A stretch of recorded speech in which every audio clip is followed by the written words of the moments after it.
الرحمن الرحيم. السلام عليكم ورحمة الله وبركاته.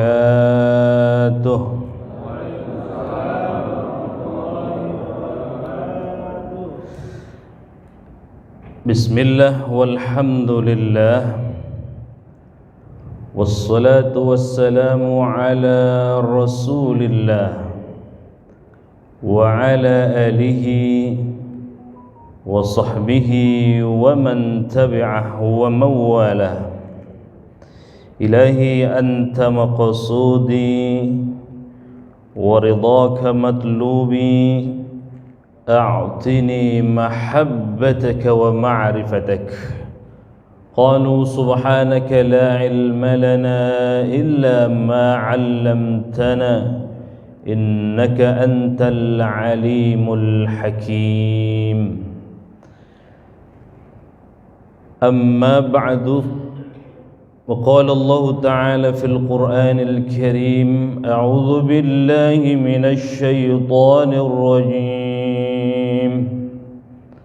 بسم الله الرحمن الرحيم. إن هذا القرآن يهدي للتي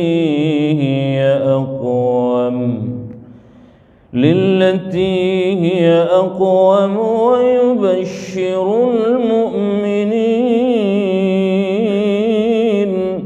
ويبشر المؤمنين الذين يعملون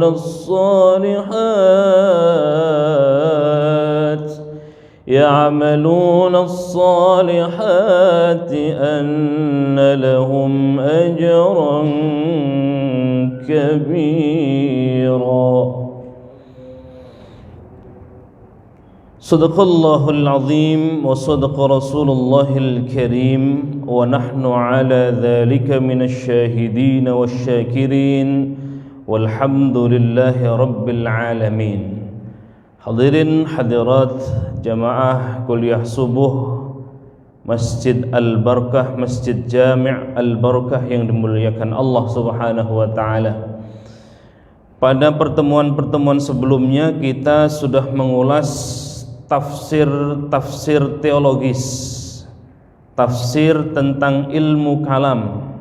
Sudah hatam tuh satu buku.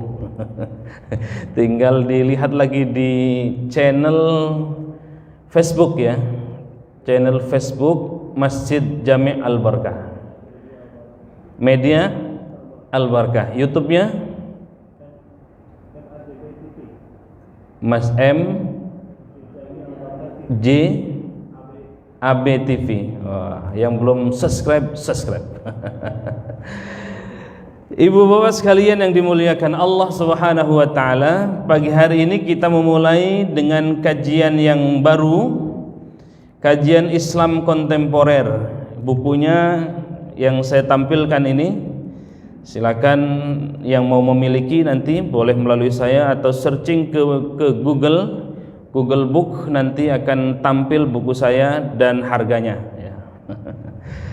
Ya, baik Bapak sekalian yang dimuliakan Allah Subhanahu wa taala. Kita awali kajian ini dengan membaca suratul Fatihah. Kita berdoa, yang sakit semoga Allah sembuhkan sakitnya. Yang punya hajat, apapun hajat kita, semoga Allah kabulkan semua hajat-hajat kita. Yang punya hutang, semoga Allah segera lunasi hutang-hutang kita. Yang punya anak, generasi baik cucu, anak maupun cucu maupun sudah ke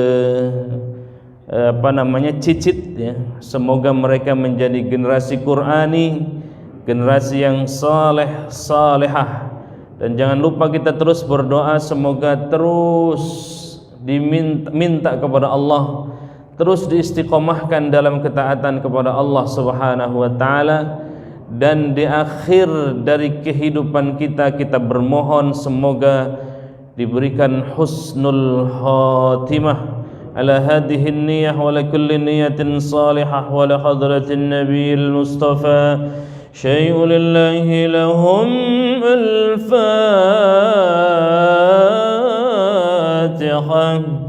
أعوذ بالله من الشيطان الرجيم. بسم الله الرحمن الرحيم. الحمد لله رب العالمين. الرحمن الرحيم. مالك يوم الدين. إياك نعبد وإياك نستعين. اهدنا الصراط المستقيم. صراط الذين أنعمت عليهم غير المغضوب عليهم ولا الضالين.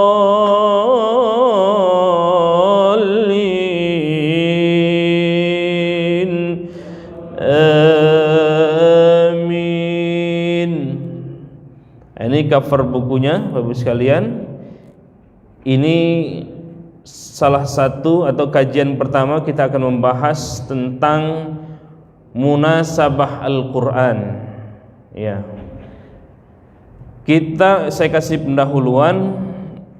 Kita tahu bahwa teks Quran itu terdiri dari berapa surah?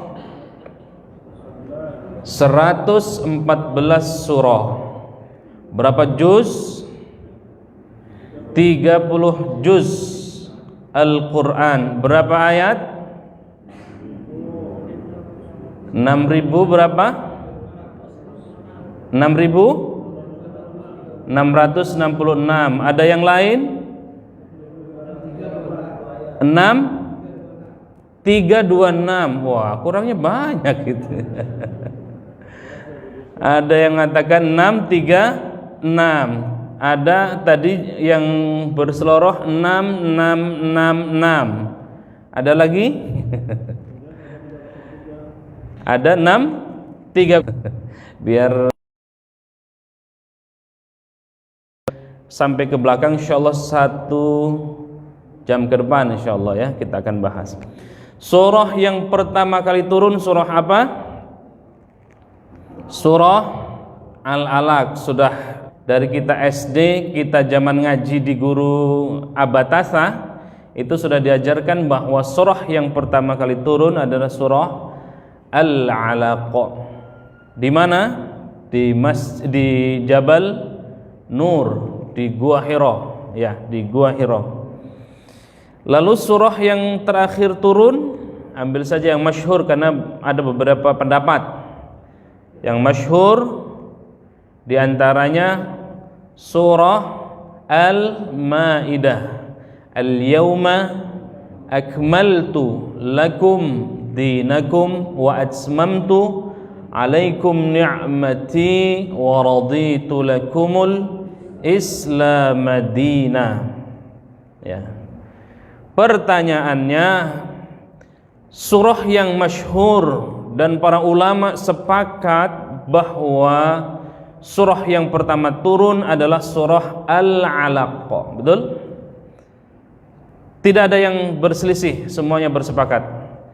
Begitu di tertib mushafi yang kita kenal sampai sekarang, mushaf itu dikenal dengan mushaf Utsmani, masa Utsman bin Affan, maka dikenal dengan mushaf Utsmani, atau ada nama yang lain adalah mushaf Al-Imam, ya, mushaf Al-Imam.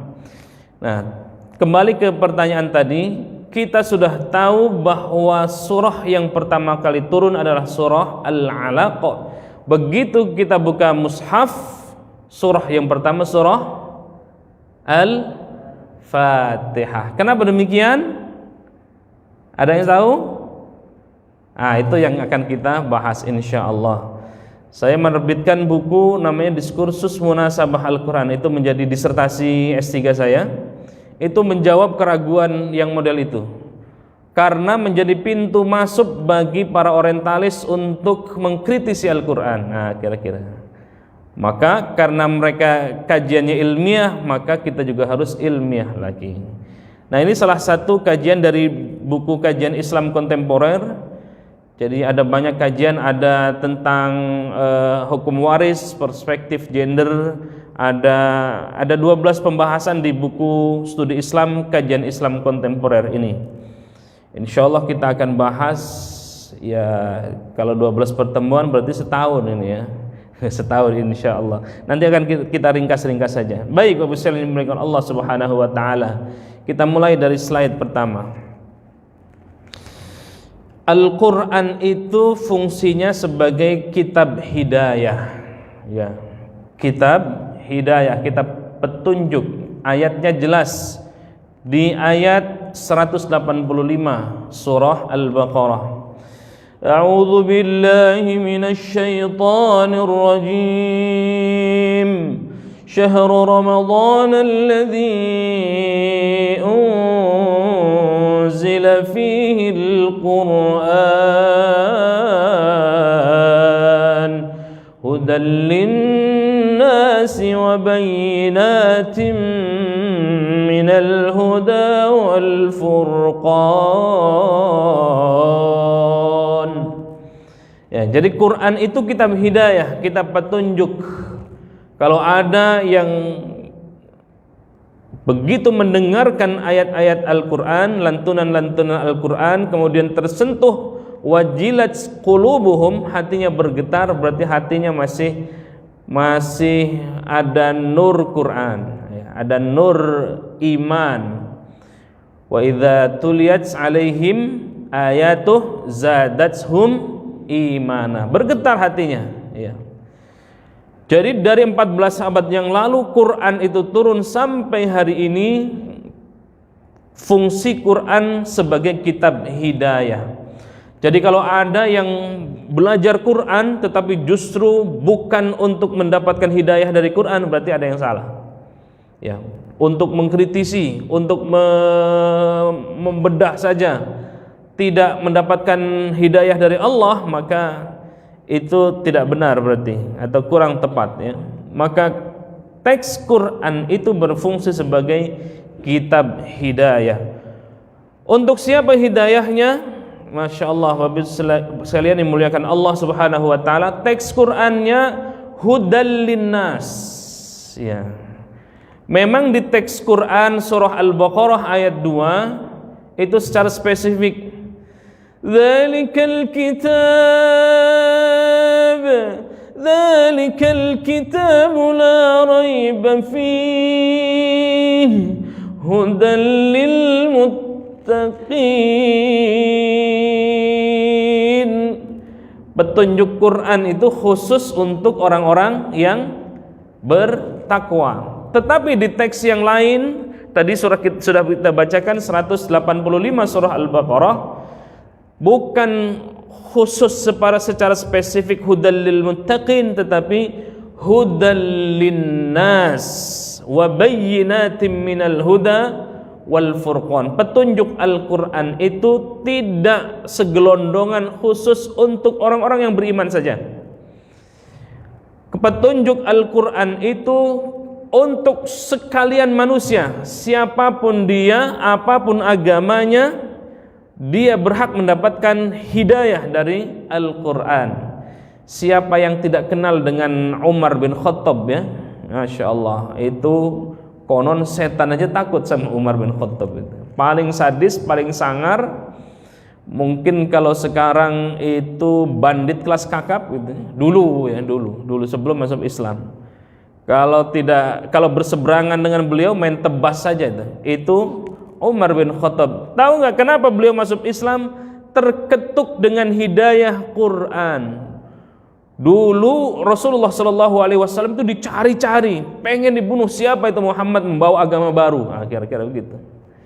Tahu-tahu saudaranya sendiri sudah masuk Islam, terdengar sayup-sayup baca teks Quran, ya. Lalu kemudian yang tadinya mau membunuh Rasulullah, ya, ente mau membunuh Rasulullah, saudara ente aja sudah masuk Islam. Nah, kira-kira begitu tuh. Ada yang laporan. Marah Umar bin Khattab, nyamperin ke rumah saudaranya itu, lalu kemudian sedang membaca teks Quran. Umar bin Khattab justru tertegun dengan beberapa ayat yang dibacakan. Ini bukan kalam biasa gitu ya. Maka Quran itu harus memenuhi 7 standar. Apa 7 standarnya? Al-Quran huwa kalamullah al-mu'jizu al-munazzalu ala khatamil anbiya'i wal mursalin biwasitatil amin Jibril alaihi salatu wassalam al-mabdu'u bi suratil Fatihah wal mukhtatamu bi suratin Nas al-muta'abbadu bi tilawatih. Quran itu kalamullah. Jadi kalau ada yang ngomong bahwa Quran itu bukan kalam Allah, bukan firman Allah, maka batil ya. Atau saya mendapatkan firman Tuhan di Gunung Salak misalnya, pasti batil ya, karena itu kalamullah. Itu juga yang 14 abad yang lalu orang-orang ragukan terhadap orisinilitas dari Al-Quran. Dianggap bahwa teks Quran itu buatan Muhammad ya. Maka banyak sekali ayat-ayat tantangan-tantangan. Nah, ini sering saya katakan di majelis-majelis, kalau sekarang ada yang menistakan Quran, jangan aneh. Wong di zaman teks Quran itu turun, yang menistakan Quran itu banyak sekali. Sampai-sampai Allah langsung menegur dan menantang bagi orang-orang yang meragukan Al-Quran, yang menista, dalam bahasa sekarang menista Al-Quran. Lihat misalnya surah Al-Baqarah ya.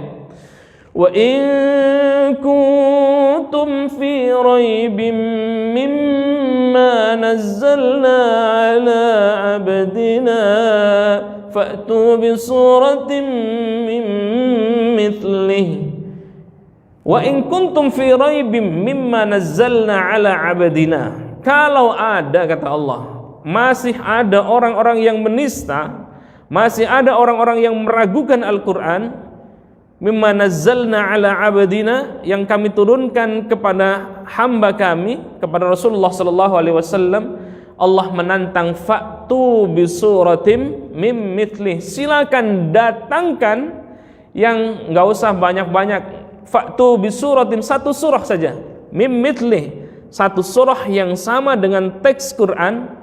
Tapi apa yang terjadi? Tantangan ini dari 14 abad yang lalu sampai hari ini tidak ada yang mampu menjawab tantangan Quran itu. Lihat lagi di teks surah Al-Isra. Qul la in ijtama'atil insu wal jinnu ala an ya'tu bimithli hadzal Qur'an la ya'tuna bimithlihi.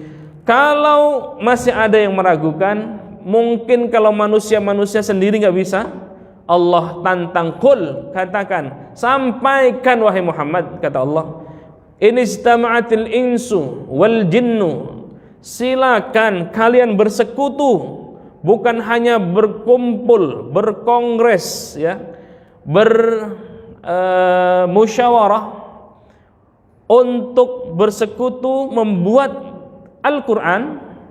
Nggak usah dengan manusia, silakan jin datangkan. Nah, ini kan lagi rame itu ya. Ini ustadz atau dukun ya. Karena begitu baca Allahumma sholli ala Muhammad, masya Allah. Ya, ibu bapak sekalian dimuliakan Allah Subhanahu wa taala. Enggak usah manusia berkumpul. Kalau manusia terbatas, silakan qul la in ijtama'atil insu wal jinnu. Jin silakan berkumpul, bersekutu dengan manusia. Ya. Qul la in ijtama'atil insu wal jinnu ala ayyatu bimithli hadzal Qur'an, untuk membuat yang serupa dengan Quran, la ya'tuna bimithli, sampai hari ini. Tantangan 14 abad yang lalu ketika turun, sampai hari ini tidak ada yang mampu mendatangkan yang serupa dengan teks Quran. Masya Allah. Kenapa? Karena dulu menganggap bahwa Quran itu buatan Muhammad. Ya, Bapak sekalian dimuliakan Allah Subhanahu wa taala. Selain itu, teks Quran itu berfungsi sebagai kitab mukjizat. Ya. Bapak sekalian yang dimuliakan Allah Subhanahu wa taala, kenapa Al-Quran itu harus berbahasa Arab? Ini sering ditanya nih. Ya jawaban gampangnya karena umatnya, nabinya orang Arab. Nabinya orang Arab. Kalau nabinya orang Sunda bagaimana? Gitu kan ada. Kata Quran itu inna anzalnahu Qur'anan Arabiyyah. Bagaimana kalau kalau nabinya orang Sunda? Inna anzalnahu Qur'anan Sundawiyan. Ini anekdot saja ya, anekdot. Ada kalau orang-orang Betawi inna anzalnahu Qur'anan Batawiyan. Waduh, keren sekali. Atau kalau orang Sumatera Nian. Nah, ibu bapak sekalian dimuliakan Allah Subhanahu wa taala, bukan hanya itu tetapi Quran melebihi dari teks-teks kosakata dari teks-teks yang lain. Kalau kita punya ada satu kitab namanya ada Qomus ya, Qomus Lisanul Arab. Lisanul Arab ini yang di pasaran ada 5 jilid. Itu mengungkap satu kata dalam teks Arab yang bisa memberikan makna sekian banyak makna, puluhan makna. Nah, iya. Nah, tetapi yang lebih penting lagi kenapa diturunkan dalam bahasa Arab? Karena satu, untuk menandingi dari yang mereka berbahasa Arab, tetapi begitu Quran turun mereka terheran-heran, ini kok bahasa Arabnya tidak seperti bahasa yang kami biasa pakai sehari-hari.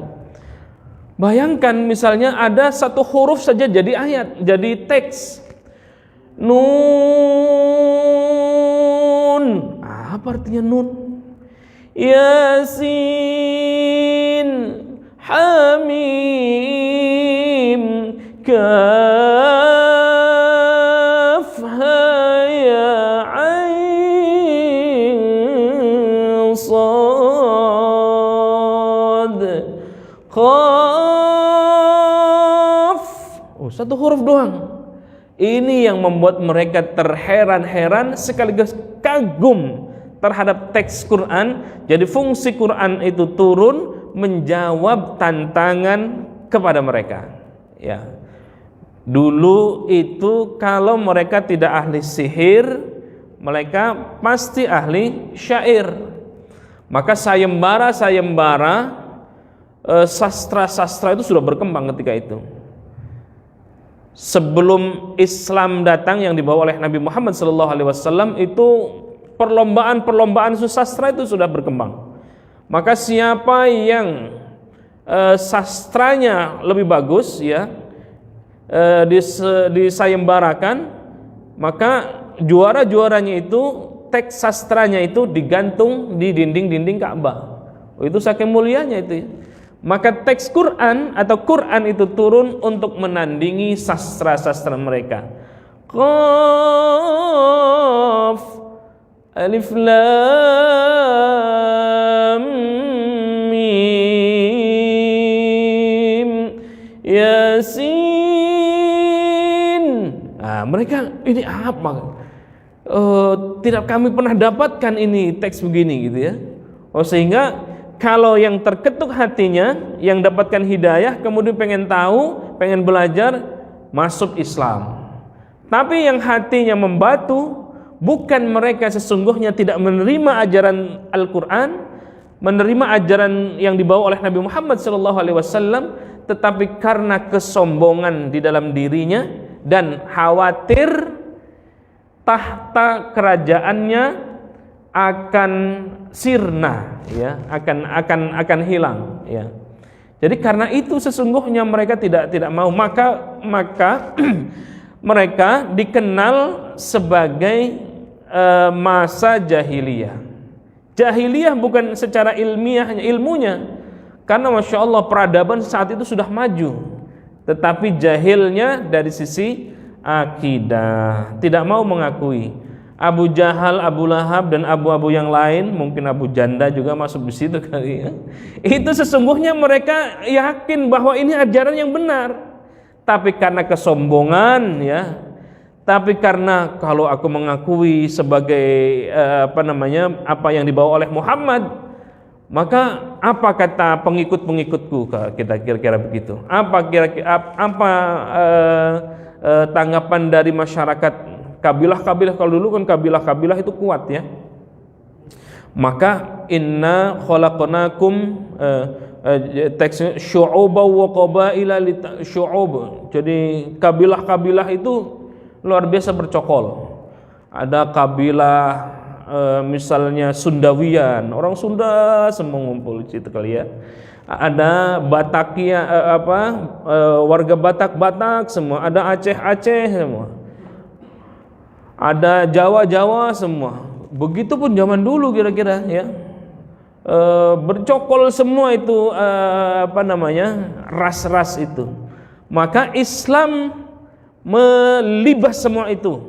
Jangan ada lagi ras, jangan lagi ada atas nama apapun, tetapi inna akramakum indallahi atqakum. Sama seperti founding father kita, tidak ada Jong Java, tidak ada Jong Sumatera, tidak ada Jong yang lain, tetapi negara kesatuan Republik Indonesia, jadilah Indonesia.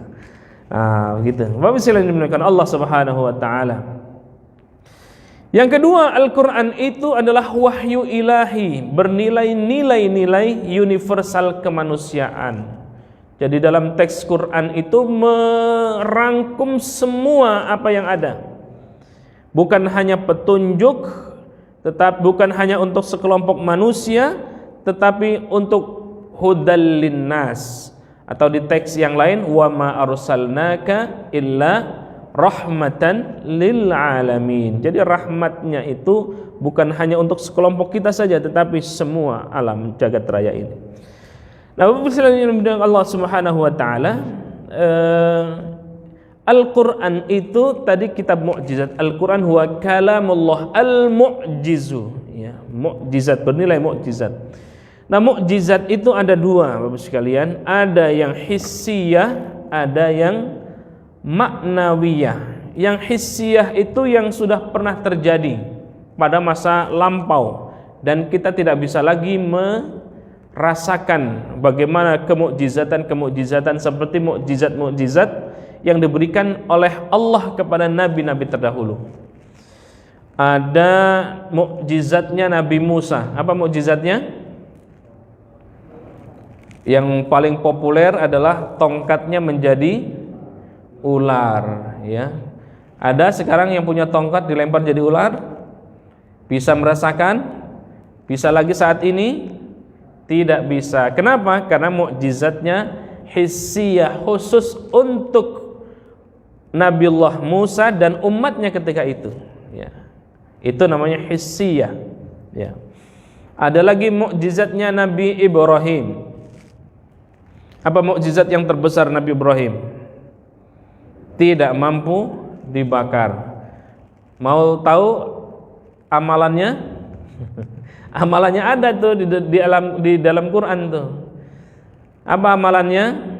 Salamun ya narukuni bardan wasalaman ala Ibrahim. Baca itu tuh. Ya narukuni, ya nar, wahai api, ya narukuni, kuni, jadilah engkau, bardan, jangan panas tapi jadikan menjadi bardan, dingin, wasalaman, berikan keselamatan, ala Ibrahim, kepada Nabiullah Ibrahim. Apakah kita bisa mengamalkan ayat itu? Ya, itu khusus untuk Nabiullah Ibrahim dan umatnya ketika itu. Jangan kemudian kita, wah ini ada kebakaran ini, kita baca ya narukuni bardan wasalaman ala Ibrahim. Nolongnya nggak pakai baju baju yang seharusnya, ya mateng atau korek dipegang, ya panas lah ya. Nah, begitupun dengan mukjizat hissiyah itu khusus untuk Nabiullah Ibrahim dan umatnya saja ketika itu. Nabiullah Isa, ya, Nabiullah Isa itu bisa menghidupkan orang mati. Nah, kalau kasus sekarang lagi ramai itu ya, kalau Nabiullah Isa masih ada, ente bangun, siapa yang bunuh ente? Kira-kira. Gak usah lagi ribut-ribut itu kan. Kalau sekarang nggak bisa, ya, ditutup-tutupi misalnya CCTV-nya dihilangkan, dikabulkan dan seterusnya, ya bisa jadi nggak terungkap, ya bisa jadi tidak terungkap. Tetapi zaman Nabiullah Isa, kalau ada kasus-kasus begitu, tinggal dibangunin aja, ente bangun dah, hidup lagi, hidup tuh berdiri. Siapa yang bunuh ente? Itu tuh, si itu. Habis itu tidur lagi, mati lagi. Sama seperti zamannya Nabiullah Musa alaihi salatu wassalam, ya. Silakan teks Qur'annya nanti dilihat, ini sangat kontekstual dengan yang terjadi saat ini nih. Kemarin khutbah Jumat saya sampaikan tema itu. Yang terjadi kepada Bani Israel di zamannya Nabi Musa. Ada yang terbunuh waktu itu. Kata orang-orang yang hadir itu tuh si itu yang bunuh. Sehingga yang membunuh itu jadi nggak jelas tuh siapa. Jadi kabur peristiwanya bagaimana. Karena kabur begitu, tidak ada jelas juntrungannya siapa yang bunuh, lalu bagaimana kronologisnya. Lalu Nabiullah Musa disuruh oleh Allah untuk menyembelih seekor sapi betina. Maka di surah 2 itu, kenapa disebut surah Al-Baqarah? Karena mengambil dari peristiwa itu tuh, ya, peristiwa penyembelihan sapi betina. Itu pun umatnya Nabi Musa, Bani Israel tuh ngeyel gitu, sapinya yang mana, warnanya apa gitu. Padahal kalau dipotong sapi udah selesai itu, ya, potong sapinya sudah selesai. Di ayat 76 nanti dilihat, 72 ya, 67 sampai 71 72 tuh. Nanti dilihat, di situ dijelaskan bagaimana salah satu dari Bani Israel itu terbunuh, lalu nggak ada yang ngaku, malah saling tuduh menuduh, ya, saling tuduh menuduh sehingga nggak jelas. Udah dari potongan sapi betina tadi diambil anggota tubuhnya, ada yang mengatakan, ada riwayat mengatakan ekornya dipukulin sama yang terbunuh itu, bangun dia. Begitu ditanya siapa yang bunuh kamu, tuh si itu. Habis itu tidur lagi, mati lagi. Ya, apakah itu akan terjadi lagi? Tidak akan terjadi, karena mukjizatnya itu mukjizat, tidak mukjizat. Yang namanya mukjizat itu kejadian yang luar biasa yang terjadi kepada Nabi dan Rasul, ya, yang terjadi kepada Nabi dan Rasul. Selain mukjizat hissiyah, ada mukjizat namanya mukjizat ma'nawiyah. Inilah mukjizat yang terbesar. Meskipun kejadiannya 14 abad yang lalu turunnya, tapi sampai hari ini kita masih bisa menikmati mukjizat Al-Quran itu, baik dari sisi kosakatanya, dari sisi susunannya, dari sisi bahasanya, dari sisi susastranya, dari sisi suaranya dan seterusnya. Semuanya dari surah Al-Fatihah sampai surah An-Nas itu bernilai mukjizat. Kalau bahasa manusia, ya, coba lihat surah yang paling terakhir saja, surah An-Nas, ya. Qul a'udzu birabbin nas, malikin nas, ilahin nas, min syarril waswasil khannas, alladzi yuwaswisu fi sudurin nas, minal jinnati wan nas. Enak nggak, Bu? Enak nggak? Enak. Meskipun kita nggak ngerti, tapi enak didengar. Coba tuh. Saya yakin tidak semuanya ngerti teks A sampai Z-nya, tetapi enak didengar. Apalagi kalau kita sholat di Masjidil Haram, Masya Allah, ya. Ramadan itu bukan hanya 1 juz lebih, ya. Bismillahirrahmanirrahim. Alhamdulillahi rabbil alamin. Ar-Rahmanir Rahim. Maliki yaumiddin. Iyyaka na'budu wa iyyaka nasta'in. Ihdinas siratal mustaqim. Siratal ladzina an'amta 'alaihim ghairil maghdubi 'alaihim waladdallin. Amin. Masya Allah, indah, enak kita dengar. Tidak semua yang dengar itu hafal semua, tidak. Tidak semua yang mendengar teks Quran itu ngerti semua, artinya enggak. Tapi enak didengar, subhanallah. Itu bagian dari mukjizat. Lalu kemudian susunannya, coba lihat. Qul a'udzu birabbin nas, malikin nas, ilahin nas, min syarril waswasil khannas, alladzi yuwaswisu fi sudurin nas minal jinnati wan nas. Coba nas, masya Allah. Itu kalau bahasa sekarang dari sisi susastranya, subhanallah, indah. Susunannya masya Allah, begitu. Jadi semua yang ada dalam teks Quran itu adalah mukjizat. Nah, ini mukjizat itu dinamakan dengan mukjizat ma'nawiyah. Kalau dulu umat-umat terdahulu hanya terjadi pada Nabi dan umatnya ketika itu, itulah mukjizat hissiyah. Sedangkan mukjizat ma'nawiyah, mukjizat yang bisa dirasakan oleh panca indera, perasaan, akal, pikiran, perenungan yang mendalam. Semua kita umat Rasulullah, sepeninggal Rasulullah, kita masih bisa menikmati indahnya kemukjizatan Al-Quran itu. Subhanallah. Lagi galau, kata anak sekarang ya, lagi gundah, banyak masalah, masya Allah. Ala bi dzikrillahi tatma'innul qulub. Kalau kita gundah gulana zikir yang paling baik adalah zikir baca Quran. Subhanallah. Biarpun kagak ngerti, dengerin Quran tuh adem gak Pak? Adem ya, apalagi bacanya seperti Syekh Sudais misalnya, seperti imam kita tadi, masya Allah. Biarpun bacanya surah Al-Baqarah selesai, insya Allah pegel. Ya, subhanallah ya.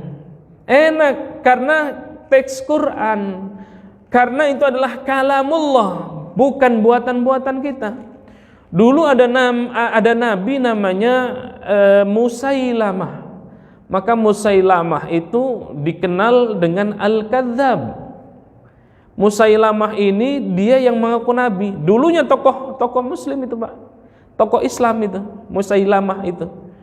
Jadi kalau sekarang ada tokoh-tokoh pentolan muslim ya, yang mengatakan cendekiawan muslim atau apalah gitu, tokoh-tokoh muslim yang kemudian tergiur dengan jabatan, tergiur dengan tahta, harta dan wanita. Dulu sudah ada namanya Musailamah Al-Kadzab. Itu selevelnya level sahabat, karena pernah beriman. Ya, satu masa. Lah kita masih jauh 14 abad yang lalu sudah ditinggal oleh Nabi, tidak pernah berjumpa, tidak pernah berjabat tangan, tidak pernah mimpi juga, tidak pernah juga menatap wajah Rasulullah, sudah jauh. Tapi karena jabatan tadi bisa luntur itu. Diolok-olok itu, ente Musailamah kalau kalau ente jadi muslim aja deh. Kalau ente beriman aja dapat apa? Nggak dapat apa-apa. Udah gabung sama kita aja gitu kira-kira. Ente saya jadikan pemimpin kami. Wow, digituin lemes itu imannya. Kembali lagi kafir. Masya Allah. Maka dia menciptakan tandingan Al-Quran. Dia buat tandingan surah Al-Fil. Al-Fil, Mal-Fil, ma adraka mal fil wa huwa qurtumun tawil. Enak gak didengar? Enak, didengar sih enak. Tapi kalau diartikan agak lucu, seperti anak TK lagi buat puisi. Al-fil, gajah. Mal-fil, apa itu gajah? Wa ma adraka mal-fil, tahukah apa itu gajah? Wa huwa qurtumun tawil, gajah itu belalainya lebar, belalainya panjang, telinganya lebar. Nah, itu kan mengada-ada. Memang tidak akan bisa sampai hari ini. Bukannya tidak ada yang mau mencoba menandingi Quran, ada. Dulu namanya Musailamah Al-Kadzab. Maka misi yang pertama dari khalifah yang pertama menggantikan Rasulullah adalah Abu Bakar. Misi pertamanya adalah dua misi. Yang pertama memerangi nabi palsu. Jadi kalau sekarang ada nabi-nabi palsu, ya dulu ente udah ketinggalan gitu. Ada Musailamah dulu. Kan di Indonesia udah banyak kan yang ngaku-ngaku nabi, malaikat Jibril, ada juga yang ngaku malaikat Jibril ngaku nabi. Ya.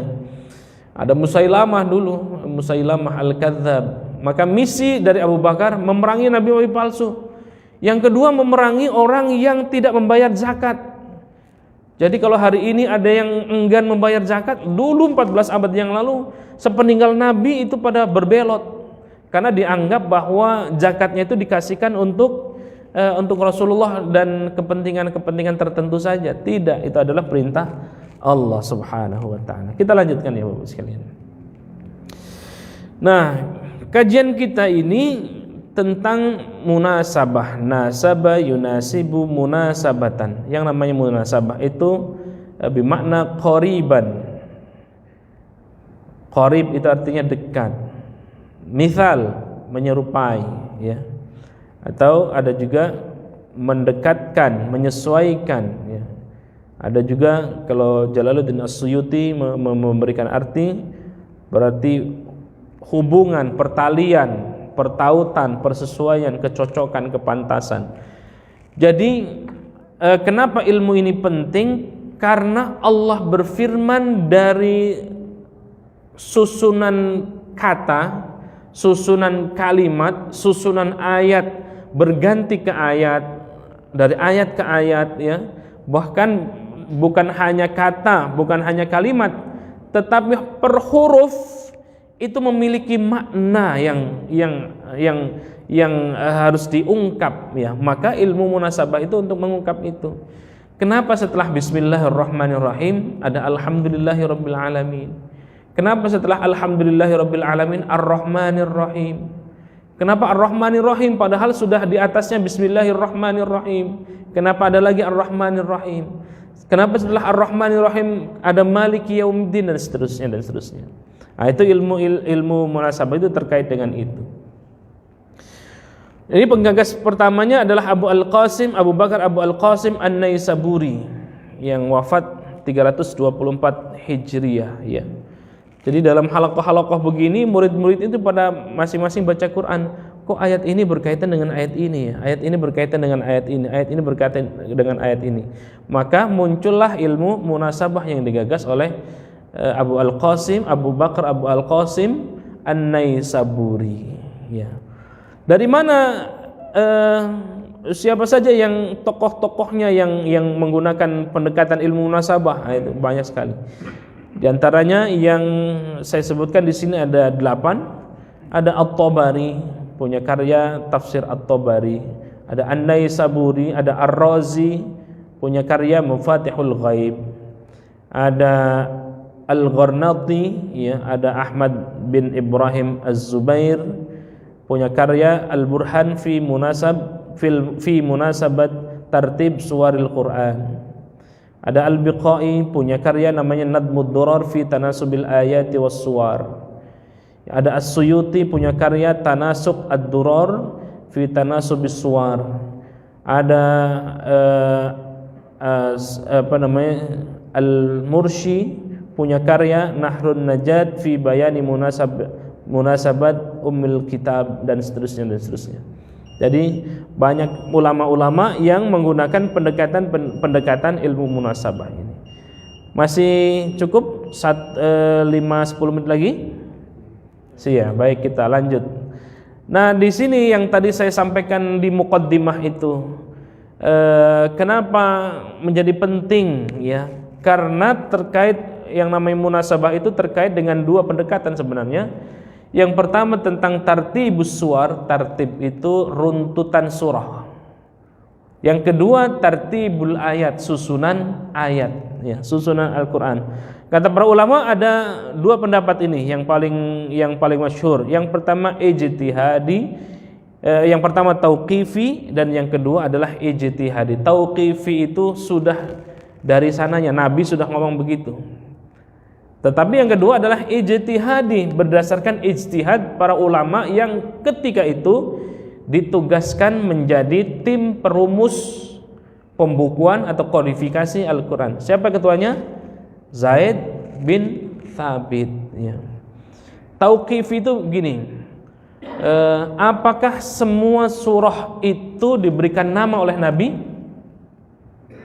Nabi ngasih surah kok, ini namanya surah Al-Baqarah, ini namanya surah Ali Imran, ini namanya surah An-Nisa, ini namanya surah Al-Maidah, ini namanya surah Yasin, ini namanya surah Tabarak, ini namanya surah Al-Mulk, dan seterusnya. Apakah semua surah Nabi memberikan nama? Jawabannya tidak. Tidak semua Nabi memberikan nama. Kalau yang diberikan nama oleh Nabi, itulah namanya tauqifi. Termasuk di dalamnya Bapak sekalian susunannya. Maka secara tertib nuzuli, tertib turunnya surah mestinya setelah surah Al-Alaq itu surah Al-Muddathir ya. Tapi Al-Muddathir ditempatkan di surah yang kesekian dalam Mushaf Utsmani. Yang ditempatkan urutan pertama adalah surah Al-Fatihah. Surah terakhir adalah surah An-Nas ya. Yang mana yang tauqifi, yang mana ijtihadi? Dari sisi surah saja ini kita bedah sebenarnya kajian akademik, tidak apa-apa. Lebih lengkapnya tentu bukan hanya di diskusi ini saja. Kalau ini muqaddimahnya secara lebih mendalam, ada namanya keilmuan ulumul Quran. Jadi kalau kita mau masuk rumah ada kunci kira-kira ya. Kalau untuk mengkaji Quran kuncinya adalah ulumul Quran. Salah satu bahasan ulumul Quran ada munasabah Al-Quran. Nah, gitu. Dari sekian banyak ya. Nah, Bapak selain dimuliakan Allah Subhanahu wa taala ya. Di awal tadi saya ungkap bahwa jumlah surah, jumlah ayat, terutama jumlah ayat yang menonjol. Kok bisa berbeda-beda? Karena ijtihad. Ya, begitupun nama surah. Nama surah itu ada yang menyebut surah Al-Mulk, ada yang menyebutnya surah Tabarak, ada yang menyebut surah Al-Alaq, ada yang menyebutnya surah Iqra. Kenapa berbeda-beda? Karena ijtihad. Termasuk penempatan surah-surah itu, ya. Penempatan surah-surah itu adalah ijtihad. Contoh yang paling kuat misalnya surah Al-Fatihah.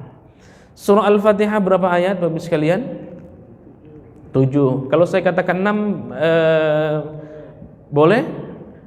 Boleh. Kenapa enggak istiqomah? Nah, karena ini tadi tuh ternyata masuk kajian di situ ijtihad ya. Ijtihad. Ada yang menyebutnya 6, ada yang menyebutnya 7, ada yang masukkan basmalah masuk di surah, ada yang dari alhamdulillah rabbil alamin. Ada suratul ladzina an'amta 'alaihim ghairil maghdubi 'alaihim waladdallin, ini satu ayat. Ada yang berpendapat suratul ladzina an'amta 'alaihim satu ayat, ghairil maghdubi 'alaihim waladdallin satu ayat lagi, 2 ayat. Maka ada yang baca imam siratal ladzina an'amta 'alaihim ghairil maghdubi 'alaihim waladdallin. Amin. Begitu ditanya, Ustaz kenapa berhenti di situ? Saya mah pengen ngikut seperti Syekh Sudes. Bukan itu, ada ilmunya. Kalau mau menganggap itu 2 ayat berarti basmalahnya tidak masuk ayat. Mulainya Alhamdulillahi Rabbil Alamin Ar-Rahmanir Rahim Maliki Yawmiddin. Begitu. Siratal ladzina an'amta 'alaihim ghairil maghdubi 'alaihim waladdallin. Amin. Nah, maka jumlah ayat dalam Quran berbeda-beda pendapat. Ada yang menyebutkan tadi itu yang masyhur, yang kita tahu dari kecil tuh 6.000, enak saja 6. Begitu ditanya pernah ngitung? Enggak pernah. Nah, coba nanti kalau santai di rumah masing-masing menghitung surah Al-Fatihah sekian, surah An-Nas sekian, total 6.000 sekian. Nah, saya pernah riset kecil-kecilan dengan mahasiswa. Coba Anda hitung, silakan mushaf apa yang Anda yang kita pegang, saya bilang yang ada di rumah. Nanti pertemuan pekan depan dilaporkan. Dari sekian banyak puluhan mahasiswa yang saya kasih tugas itu, ternyata masing-masing berbeda-beda. Nah, itulah ijtihad. Nama surah, jumlah surah, apakah semuanya bersepakat? Tidak semuanya bersepakat. Yang kita tahu adalah 114 surah. Kalau saya bilang 113 surah boleh tidak? Jangan sampai menuduh Ustadz Hasan sudah liberal ini. Ini ada ilmunya. Ada ilmunya. Kenapa misalnya surah Baro'ah, surah ke-9, surah apa namanya? Baro'ah. Ada nama lain? Ustadz, saya surah Baro'ah di Quran saya nggak ada. Apa Ustadz punya Quran berbeda? Rupanya ada nama lain, namanya surah yang masyhur, surah At-Taubah. Silakan mushaf di mushaf Madinah itu tidak ada surah At-Taubah, adanya surah Baro'ah. Kenapa surah Baro'ah? Karena diawali ayatnya Bara'atum minallah. Ya. Ada lagi surah Mu'min, Al-Mu'min. Itu di mushaf yang lain namanya surah Ghafir. Ya. Ghafiridz dzambi, karena di awal dari surah Ghafir. Nah, kembali ke kajian ini di slide ini. Kenapa surah At-Taubah enggak ada basmalahnya, Ustaz? Nah, sampai sudah tahu jawabannya? Bara'atum minallah. Surah Al-Fatihah ada basmalahnya. Al-Baqarah ada basmalahnya. Surah Ali Imran ada basmalahnya. An-Nisa ada basmalahnya. Al-Maidah ada basmalahnya. Al-An'am ada basmalahnya. Al-A'raf ada basmalahnya. Sampai surah-surah yang lain ada, ya. Al-An'am ada, Al-Anfal ada. Ya, surah ke-8 Al-Anfal. Begitu surah At-Taubah atau surah Baro'ah tidak ada basmalahnya. Iya Ustaz, saya mau baca basmalah. Di sininya nggak ada, di mushafnya nggak ada. Ragu saya. Akhirnya nggak baca basmalah, atau baca atau enggak. Ada pendapat hadisnya sahih yang menganggap bahwa surah Baro'ah dengan surah Al-Anfal itu satu surah. Nanti cek hadisnya, silakan searching. Maka itu kenapa? Karena surah Al-Anfal yang surah ke-8 dan surah At-Taubah surah ke-9 itu masih konteksnya sama-sama konteks peperangan isinya, ya. Isinya tentang peperangan. Maka ada ulama yang mengatakan bahwa surah Al-Anfal dengan surah Baro'ah itu satu surah. Kalau satu surah berarti bukan 114 surah, tetapi 113. Boleh nggak Ustaz? Ada pendapat, silakan. Inilah namanya ijtihadi. Nama-nama surah itu tidak semuanya Nabi kasih nama. Yang kasih nama siapa?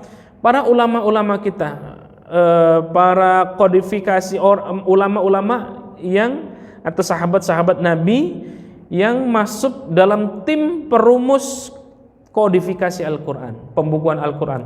Bahkan saya pernah ungkap juga di sini, jangankan itu Bapak-Bapak sekalian, untuk membukukan Al-Quran saja berdebat. Ketika di satu peperangan, lalu di satu peperangan itu ada 70 hafidh Quran gugur di medan perang itu, ya. Lalu kemudian Umar bin Khattab yang punya ide brilian, yang cerdas, mengusulkan kepada kepada Abu Bakar, wahai Abu Bakar, ini di peperangan yang lalu 70 penghafal Quran gugur. Kalau gitu bagaimana kalau kita segerakan untuk membukukan Al-Quran? Apakah Abu Bakar menerima? Tidak, menolak. Kenapa ditolak? Karena ini dianggap sebagai bid'ah. Kenapa bid'ah? Karena Nabi tidak pernah menyuruh untuk membukukan Al-Quran.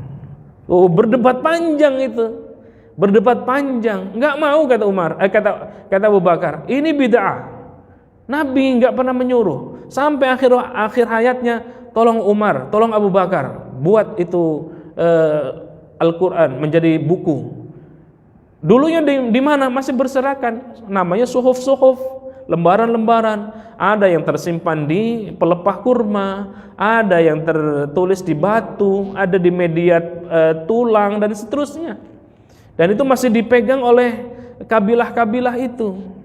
Maka usulan dari Umar yang brilian itu akhirnya pertama kali ditolak, tetapi pada akhirnya diterima.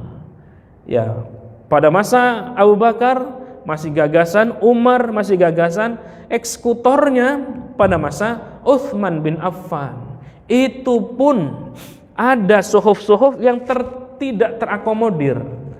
Jadi tidak terakomodir semua karena saking banyaknya suhuf-suhuf, dan masing-masing kabilah itu menganggap paling benar suhuf saya, kenapa tidak masih dimasukkan? Akhirnya udah ketok palu, hanya suhuf-suhuf tertentu saja yang dianggap kredibel oleh tim dan Utsman bin Affan. Maka selebihnya yang suhuf-suhuf yang tidak masuk dalam dimasukkan dalam teks Quran itu dibakar. Nah, ini kan politisasi. Tetapi itulah yang dilakukan. Terbitlah, kemudian diterbitkan menjadi 5. Yang pertama disebar ke Makkah, Madinah, Basrah, Kufah, dan satu lagi dipegang oleh Utsman bin Affan. Inilah yang dikenal dengan Mushaf Al-Imam. Jadi perjalanan yang panjang. Apakah teks Quran itu sudah seperti sekarang, Ustaz? Tidak. Titik pun belum ada. Mana ba, mana ta, mana tha, kagak jelas.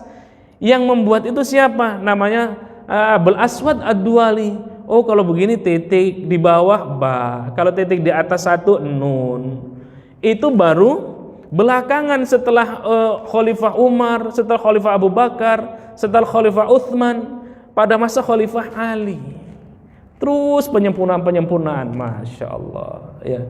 Jadi kalau kita baca runutan itu adanya di mana? Di Ulumul Quran, di Tarikh Al-Quran. Saya sedang menulis buku sejarah Al-Quran. Insyaallah dalam beberapa pekan ini akan terbit, insyaallah. Itu menjadi mata kuliah. Ada mata kuliah di PTKIN itu sejarah atau Tarikh Al-Quran. Nah, ini menjadi bagian dari buku yang saya sudah tulis ini. Ini pandangan para orientalis menganggap teks Quran itu buatan Muhammad, itu mengada-ngada dan seterusnya, ya. Ya, ini fungsi Al-Quran, ini seperti munasabah. Wallahu a'lam bishawab. Nah, ini bukunya, silakan. Yang mau memiliki juga silakan. Ya. Tetapi yang secara spesifik yang bahasan ini saya menulis satu buku khusus diskursus munasabah Al-Quran. Wallahu a'lam bishawab. Kalau masih ada waktu, boleh kita berdialog. Kalau tidak ada, kita cukupkan. Wallahu a'lam bishawab.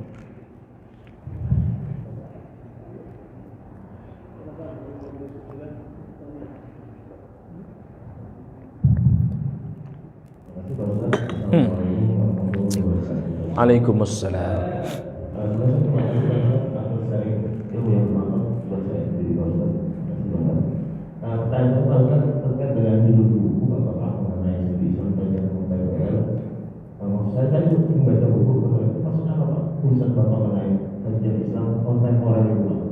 Iya.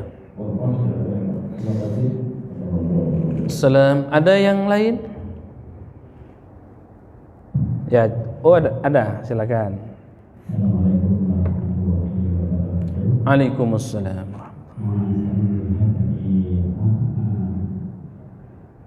Pembahasan ini banyak dari kalangan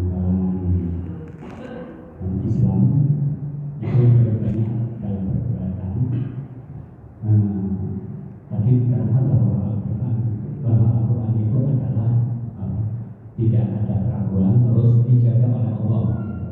Tapi ada kenyataannya dalam tadi itu ternyata dalam penulisannya itu ada ikut campur dalam manusia itu beristihad sampai kodek-kodeknya, sampai bahkan Al-Quran yang ada yang satu surat terbagi menjadi 2 surat. Mohon penjelasan. Ini banyak perdebatan antar agama, sehingga Islam pun katanya ada perubahan di dalam Al-Quran itu sendiri. Mohon penjelasan. Ya, yang pertama tentang tema buku kajian Islam kontemporer. Kontemporer itu kan saat ini atau kekinian ya, kekinian. Banyak kajian-kajian di yang tradisi-tradisi lama itu tidak ada. Contohnya transplantasi, pencangkokan, ada nggak di teks Qur'annya? Secara spesifik ada. Nabi pun nggak pernah ngomong tentang itu. Maka ada ijtihad. Ijtihad itu bagian Islam kontemporer, gitu ya. Jadi mengkontekstualisasikan, bukan berarti melupakan Qur'annya, karena semuanya harus bersumber kepada Qur'an, kepada hadis. Ijtihad, turunan sumber hukum itu panjang. Teks Quran harus didahulukan. Ada nggak yang tidak ada di teks Qur'annya? Kalau tidak ketemu di teks Quran, cari di hadis. Ada nggak yang tidak ada di teks Quran? Ada, banyak. Bagaimana membayar zakat, berapa persentasenya, bagaimana gerakan sholat, ada nggak di teks Quran? Kagak ada. Adanya di mana? Di hadis. Sallu kama ra'aitumuni usolli, sholatlah kalian sebagaimana aku sholat, kata Nabi. Kata Qur'annya aqimis sholah, dirikan sholat. Gimana caranya? Maka hadis menjelaskan itu. Begitupun dengan yang lain-lain. Konteks kekinian, ijtihad itu bagian dari pemahaman Islam yang kontemporer. Maka kenapa tes Quran itu yang 30 juz itu harus dengan tafsir lagi ya. Tafsir itu Masya Allah ya, di Indonesia saja dalam penelitian Howard Fidelspiel itu ada 48 karya tafsir. Belum lagi di Timur Tengah, belum lagi di Barat. Kapan kita mau baca? Padahal teks Qur'annya sama, tetapi tafsirannya bisa berbeda. Teks Qur'annya suci, teks Qur'annya sakral, tetapi boleh berbeda dalam menafsirkan ya. Itu ya. Lalu yang kedua, kenapa harus ada kajian munasabah? Tartibus suwar, tartibul ayat. Kalau kita baca, silakan baca kajian munasabah, kajian para orientalis itu keren-keren, Pak. Dan semuanya mendiskreditkan Quran, ingin menguji Quran. Nah, maka kajian munasabah, kenapa saya kasih diskursus munasabah Al-Quran, itu dalam rangka menjawab dari keraguan para orientalis. Saya contohkan kecilnya bagian dari kajian munasabah ini ya. Kisah tentang Nabi Adam ada di surah Al-Baqarah? Ada? Ada. Ada nggak di surah yang lain? Ada kata orientalis, wah Quran ini ngapain tersebar di surah, sekian banyak surah, mendingan satu surah saja, surah cerita Nabi Adam. Nah, ini kalau tidak kuat dengan keilmuan model begini, oh iya juga ya orientalis. Tapi karena kita sudah tahu kajian munasabah, maka kita dekati dengan ini. Contoh yang lain, surah Al-Isra. Surah Al-Isra itu tentang apa? Tentang Isra Mi'raj. Di surah Bani Israel, surah Al-Isra, yang cerita tentang Isra Mi'rajnya di mana saja ayatnya? Hanya satu ayat. Surah Al-Isra itu cerita tentang Isra saja. Mi'rajnya di mana? Di surah An-Najm.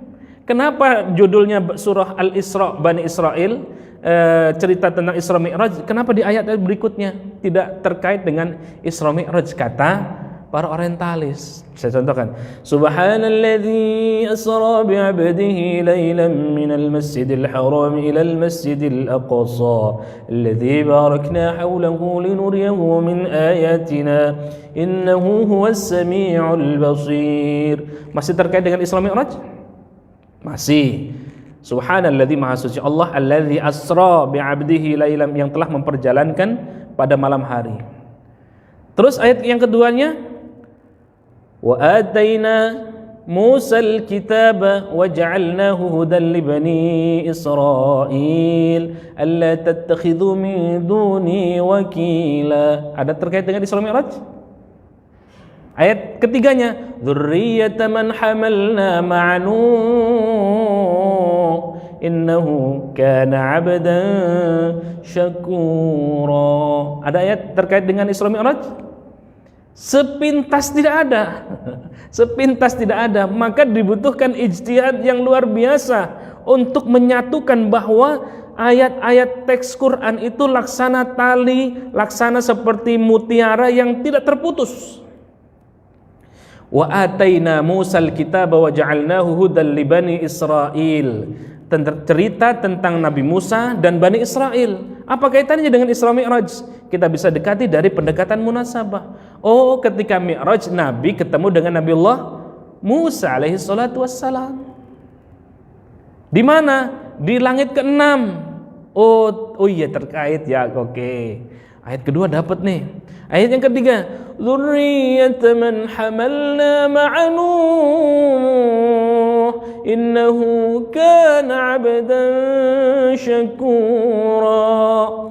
Apalagi nih, belum selesai cerita Nabi Musa dan Bani Israel, kok sudah pindah ke Nabi Nuh. Apa kaitannya dengan Isra Mi'raj?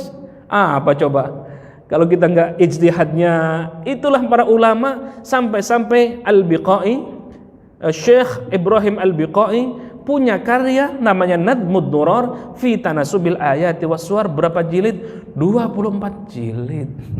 Panjang itu. Itu yang menjadi kajian disertasi saya itu. Kapan mau bacanya? 24 jilid. Tangan saya enggak sampai saking panjangnya itu. Tafsir yang dikarang oleh Syekh Ibrahim Al-Biqai khusus membahas tentang munasabah. Bahkan Profesor Quraish Shihab menulis 15 volume. Itu pendekatan munasabahnya kental. Maka beliau kasih judul Tafsir Al-Misbah, pesan, kesan dan keserasian Al-Qur'an. Keserasian di sini adalah maknanya munasabah. Oke, kembali lagi ke ayat 4. Kenapa dzurriyyata man hamalna ma'a Nuh? Apalagi cerita tentang Nabi Nuh? Apa coba kalau dikaitkan dengan Isra Mi'raj? Dengan Nabi Nuh. Ayat sebelumnya terkait. Ayat sebelumnya silakan lihat dua ayat sebelum surah Al-Isra. Surah An-Nahl tentang kesabaran Nabiullah Muhammad sallallahu alaihi wasallam. Kesabaran kenapa? Karena diuji wafatnya dua sosok tercinta, Khadijah dan Abu Thalib. Maka Nabi bersedih. Ya, di ayat 3 apa kaitannya dengan Isra Mi'raj?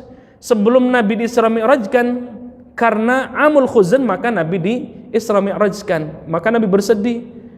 Nah, ayat 3 ini cerita tentang Nabi Nuh. Kenapa? Karena cerita Nabi Nuh itu Jangan bersedih, wasbir, kan di ayat 2 ayat terakhir di surah An-Nahl. Sabar wahai Muhammad. Sebegitu mah kagak enggak ada apa-apanya dibanding dengan dakwahnya Nabi Nuh alaihi salatu wassalam. Berapa dakwahnya Nabi Nuh? 950 tahun, per 50 tahun cuman dapat 1. Masya Allah. Jadi nggak usah cengeng Muhammad, kira-kira baru begitu doang. Nah, kira-kira gitu. Ayat keempatnya nanti cari sendiri. Nanti baca di buku Diskursus Munasabah Al-Quran. Wallahu a'lam bishawab. Ada lagi pertanyaan apa cukup? Cukup. Ada tambahkan satu detik saja, satu menit ya. Ada namanya satu karya Al-Mustasyrikun.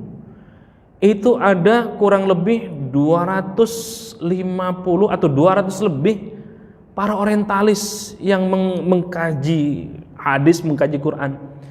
Ada join ball, woi itu bahkan para ulama-ulama mengkaji hadis itu harus masuk ke karyanya beliau itu. Jadi ya Masya Allah, ada Richard Bell, Montgomery Watt, itu kajian Qurannya keren-keren. Kalau kita tidak kuat kajian dasar kajian ini ya kalah kita berdebat. Mereka meragukan, dasarnya bukan dapat hidayah, pengen dapat hidayah, tidak. Meragukan, meruntuhkan keraguan terhadap Quran. Wallahu a'lam bishawab. Kita tutup dengan hamdalah. Alhamdulillahirabbil alamin. Semoga apa yang saya sampaikan bermanfaat. Kita akan lanjutkan kajian Islam kontemporer berikutnya. Yang mau pesan bukunya silakan ke Pak Haji Soni, silakan. Atau mau langsung pesan online juga silakan. Wallahu a'lam bishawab. Semoga bermanfaat. Wabillahi taufiq wal hidayah wal afu minkum. Wassalamualaikum warahmatullahi wabarakatuh.